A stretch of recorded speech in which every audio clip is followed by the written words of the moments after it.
धर्म पे चलता है भगवान भी उसके आगे झुक जाते हैं। और कमाल की बात है, हम आप धर्म की बात तो बहुत करते हैं, सनातन की बात तो बहुत करते हैं, पर सनातन के लिए कुछ नहीं करते, सिर्फ बात करते हैं। और जो लोग सनातन के लिए कुछ करते हैं हम उनके साथ भी खड़े नहीं होते। ध्यान दीजिएगा, जब तक धर्म है तब तक हमारी पहचान है। जिस दिन धर्म नहीं रहेगा कौन जानेगा, कैसे अपना परिचय देंगे। इस बात पे हम लोग इतना मस्त हो गए हैं, अहिंसा परमो धर्मा, कि धर्म के लिए भी हम कुछ कर नहीं पा रहे हैं। हर व्यक्ति सोचता है कि जब हमारी बारी आएगी तब देखा जाएगा। पश्चिम बंगाल की घटना अभी कुछ ही दिन हुए हैं। जब हम लोग धर्म के लिए एकत्रित नहीं होते, जब बंट जाते हैं जातिवाद के भावनाओं पे, जब अपने पंथ के आधार पे जब हम बंट जाते हैं, तब विधर्मियां हमारा दुरुपयोग करते हैं। सभी ने देखा है क्या घटनाएं हुई हैं। मेरा उद्देश्य यह है कि हम सब कम से कम जितने भी सनातनी, जितने भी हिंदू हैं, तो जातिवाद में हो, पहले हमारी पहचान हिंदू शब्द से होना चाहिए। हम एक दूसरे के प्रति कोई इतना दुर्व्यवहार न रखें। हम सोचते हैं पाकिस्तान में ऐसा हुआ, बंगाल में ऐसा हुआ, हमारे यहाँ थोड़ी ही होगा। बंधुओं, अपनी बारी आने का इंतजार मत करो। ये मत सोचो कि जब हमारे पास कोई हमसे बोलेगा तो हम ये करेंगे, उसके पहले ही तैयारी रखो। जो लोग धर्म के लिए कर रहे हैं कम से कम उनके साथ ही खड़े हो जाओ। अनेक संत, और यहां तक कि देखिए पूज्य बागेश्वर धाम सरकार, बागेश्वर धाम सरकार की ना तो कोई पार्टी है और ना अभी उनको कोई पैसे के लिए कुछ कर रहे हैं, फिर भी वो सब कुछ त्याग करके, नींद भोजन त्याग करके सनातन हिंदुओं को एकत्रित करने के लिए पग यात्रा निकाल रहे हैं, ताकि सभी सनातनी एक हो।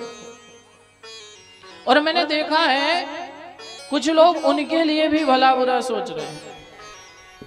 हम कैसे व्यक्ति हो गए हैं, धारणाएं क्या हो गई। हम सनातन के लिए जागृत नहीं है, और जो जागृत है उसको भी हम सहयोग करना नहीं जानते।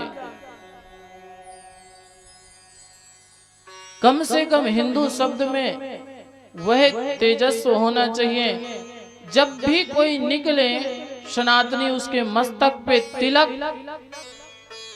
सिर में चोटी हो, और इतना गर्व हो कि अधर्मी जब भी कोई विधर्मी की दृष्टि पड़े तो दृष्टि पड़ते ही वो दूर हो जाए कि भैया ये सनातनी हिंदू है, इससे दूर रहो।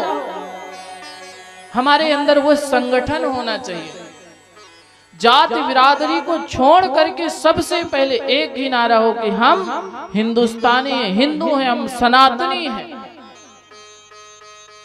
जो सनातन के लिए लड़ता है, सनातन के लिए खड़ा होता है, जो धर्म के प्रति, जो धर्म की रक्षा करता है, धर्म उसकी रक्षा करता है।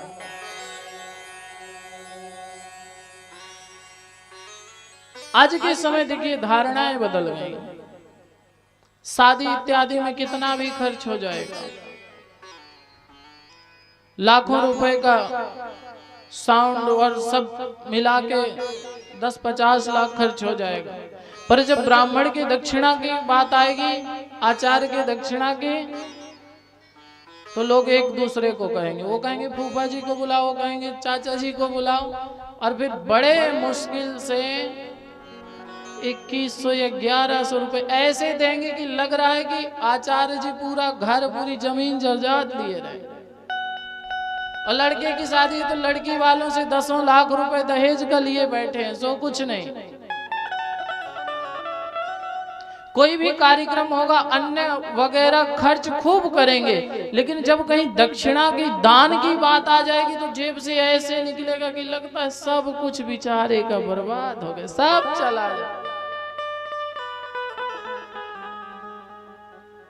इसका जानते हैं परिणाम क्या हो रहा है?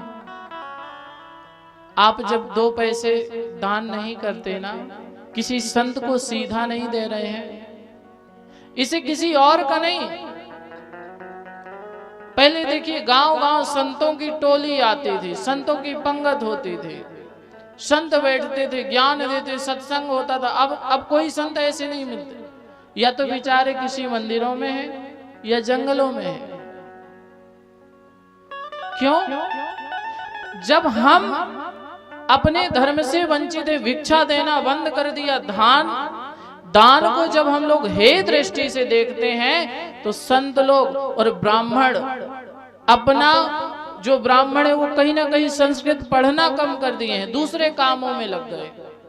संत लोग भी हैं दूसरे तरीके से, और इसका परिणाम क्या होता है कि मदरसे से टोपी वाले बनना ज्यादा हो गए हैं और हमारे सनातन की चोटी वाले बनना बंद हो गए। संस्कृत विद्यालय में पहले हमारे चित्रकूट में ही जब हम लोग पढ़े तब तक हमने देखा है, चित्रकूट में एक विद्यालय में 50-50, 100-100 संस्कृत के छात्र रहते थे। आज उस जगह पे 4 विद्यार्थी हैं, 6 विद्यार्थी। वृंदावन में जहाँ लाखों विद्यार्थी संस्कृत पढ़ते थे, वहां पे कहीं 8 हैं, कहीं पे 5 हैं, कहीं 25 हैं, कहीं 50, ऐसे करके मतलब 10% लोग रह गए हैं जो अपने बालकों को संस्कृत पढ़ाते हैं।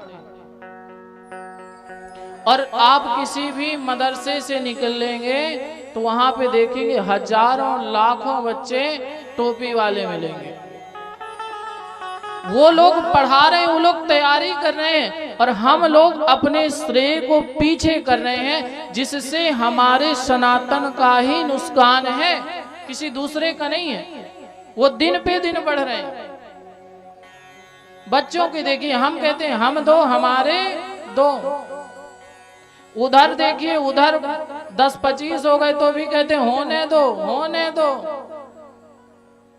वोट बैंक कम हो गया, धीरे धीरे उन लोगों की सत्ता हो जाएगी। भारत में वो लोग अपना, भारत में जनतंत्र है, जितना ज्यादा वोट पड़ेंगे उसी की सरकार बन जाएगी।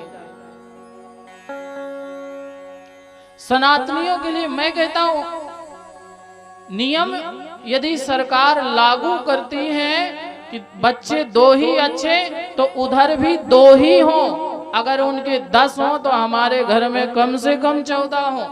2-4 राष्ट्र की सेवा में आर्मी में चले जाएं, 2-4 ज्ञानी बन जाएं, 2-4 बिजनेस करें, और 2-4 बैठ करके माँ बाप की सेवा करें। कम से कम इतने हो। पहले एक घर में हम गए, ने कहा कोई दिखा नहीं, हमने कहा बाबूजी कोई है नहीं का घर में?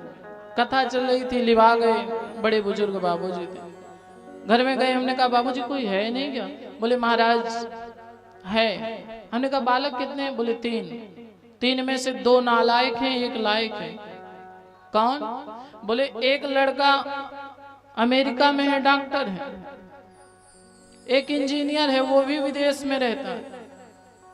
फिर बोले एक नालायक है, वो हमारी सेवा में रहता है, बाजार गया है, अभी आते ही होगा। किस दौर से हम गुजर रहे हैं? बालकों को इतना पढ़ाते कि वो हमसे दूर हो गए।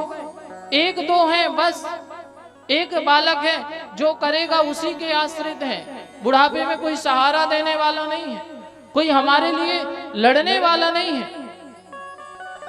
2-4 बालक होते हैं, 1-आध पढ़ भी गए, 1-आध देश की सेवा में आर्मी में चले गए, तो 1-2 फिर भी घर में रहेंगे। कम से कम कोई जब हमारी तरफ आंख उठा के देखेगा तो गर्व होगा कि हमारे दरवाजे में हमारा शेर खड़ा है।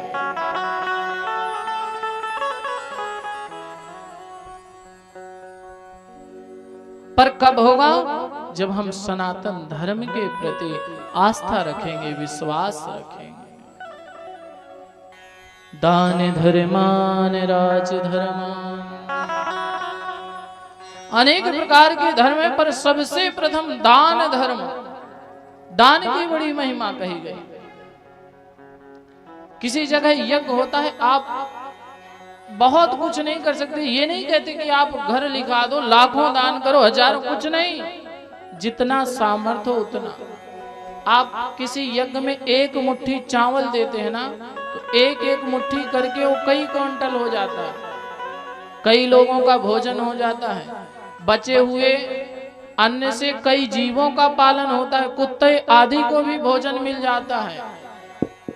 अगर खराब भी हो गया, नदी में गया, तो उससे मछलियों का भी आहार हो जाता है। दान की बड़ी महिमा है। तो ध्यान दें, निवेदन करता हूं, आप अपने सामर्थ्य अनुसार अवश्य दान करें। आप कभी किसी संत को, ब्राह्मण को हे दृष्टि से मत आकलन करें। यदि यही हाल रहा तो संस्कृत पढ़ने वाले पंडित जी हवन कराने के लिए भी आपको नहीं मिलेंगे, और फिर मजबूरी बन जाएगी। हमारे मंदिरों में आज भी अनेक मंदिरों में ताले पड़े हैं, समय से आरती करने वाला कोई नहीं है, घंटा बजाने वाला कोई नहीं है, और उन विधर्मियों के यहाँ आज भी सुबह 4 बजे 5 बजे नमाज की धुनी सुनाई देती।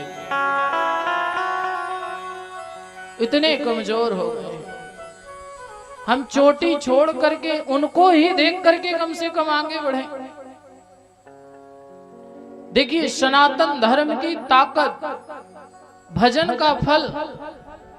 नारद जी महाराज ने भजन किया तो स्वयं भगवान झुक गए और श्राप ग्रहण कर लिया। श्राप ग्रहण करके नारद जी को नमन किया। नारद, अब आपने श्राप दे ही दिया, अब आगे भी देख लो। जब हरि माया दूर निवारे, नहीं तहाँ रामा न राजकुमारे। राम जय राम जय राम, श्री राम जय राम जय जय